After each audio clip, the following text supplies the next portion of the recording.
მთავარი პრობლემები ხანაც აღვნიშნე და კიდევ ვიტყვი შემოგული არის ამ ქალაქში ინფრასტრუქტურული პრობლემები. ძალიან დიდი ინფრასტრუქტურული პრობლემები არის. რა ვიცი, რამდენი ხელისუფლება შეიცვალა უკვე ამ ქალაქმა და ელემენტარული გზების გაკეთება, ელემენტარული 21 საუკუნეა და წყალი არ აქვს ქალაქში.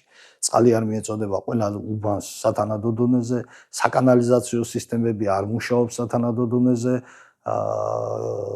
სანიაღვრე სისტემები არ მუშაობს, ქალაქში რო დავდივართ, კარგი წვიმიან დღეს, რა ვიცი, მდინარესავი დადის გზებზე წყლები.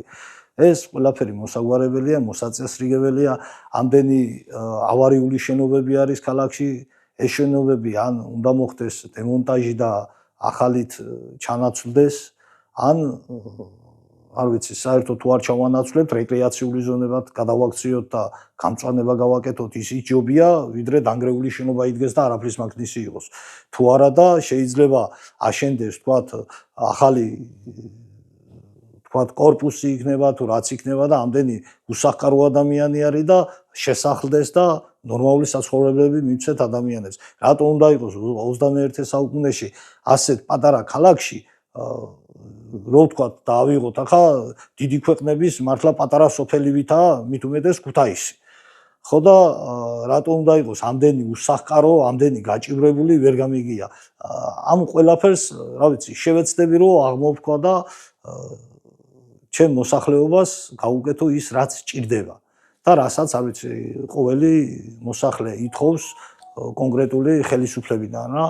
ვისაც ხვდები და მეუბნებიან, აი ჩვენ ეს გვიჭირს, ჩვენ აგერ უბანში გადათხრილია ყველაფერი, გუბეები დგას, ზოგს იმის გაკეთება უნდა, ზოგს ეზოში სკვერის გაკეთება უნდა, ბავშვების სათამაშოს გაკეთება უნდა, ბევრი უნებია ისეთ რომ გაუმართავი არის და დარჩენილი არის მარტო კორპუსი დგას და всё მეტი არაფერი არ არის იქ. ვცდილობ კიდე იმას რომ ვთქვათ, ჩემი მერობის შემთხვევაში გავაკეთოთ ისეთი სიტუაციები ქუთაისში რომ 9 საათზე უკვე რომ დადუმებული არის მთელი ქუთაისი, ასეთ ქუთაისი არ უნდა იყოს. ქუთაისი უნდა იყოს მხიარული ქალაქი. ხალხი უნდა იყოს 24 საათი მოძრაობაში, ხალხს უნდა შეეძლოს ქართობაც, ხალხს უნდა შეეძლოს, რა ვიცი, ღონისძიებებში მონაწილეობის მიღება და უნდა იყოს ჩართულობა. ეს ყველაფერი გამოიწვევს ახალგაზრდების ჩართულობას საქმიანობაში, ქალაქის აღორძინებაში და აღმშენებლობაში.